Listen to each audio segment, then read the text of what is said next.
Economy का मसला है, चाइना हमारे साथ खड़ा है और मुल्क भी हैं।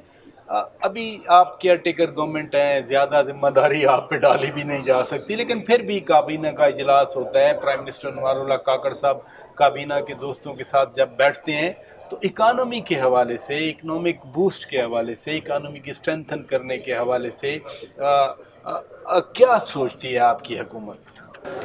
और अच्छा साहब,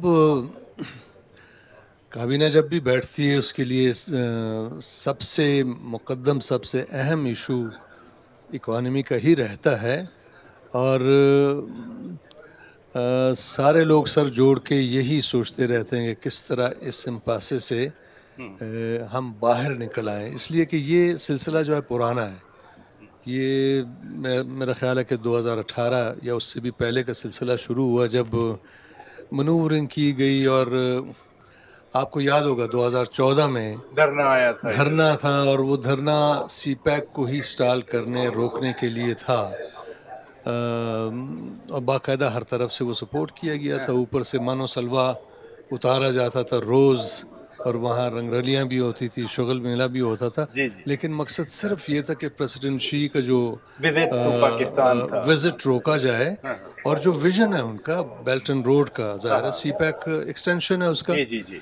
वो विजन इतना ज़बरदस्त है कि अगर वो इम्प्लीमेंट हो जाए टू इट्स स्ट्रेंथ, ये सारे का सारा रीजन जो है ये बिल्कुल टर्न अराउंड हो जाएगा। एग्जैक्टली। ये एक बहुत ज़बरदस्त इकोनॉमिक जोन बन जाएगा। और उनका विजन जो है वो सिर्फ इकोनॉमी नहीं है, उनके विजन में मतलब सोशल एस्पेक्ट, कल्चरल एस्पेक्ट को तमाम एनसर्कल करता हुआ, जैसे चेयरमैन माओ का एक जो विजन था। जदोजहद थी, विजन एग्जैक्टली। था, वो कल्चरल रेवोल्यूशन था।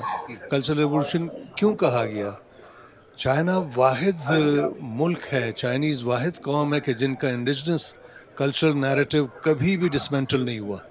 उन्होंने अपनी शनाख्त को हमेशा अपने सीने से लगाए रखा, और उसी शनाख्त को आगे बढ़ाते हुए जो पोटेंशियल उनमें था या उनकी ज़मीन में था, उसको आगे बढ़ाया, और बड़े विजडम के ज़रिए ये चीज़ स्ट्रेटजाइज की और आगे बढ़ाई। मैं समझता हूँ कि हमारा जो है मुस्तकबिल चाइना के साथ बंधा हुआ है।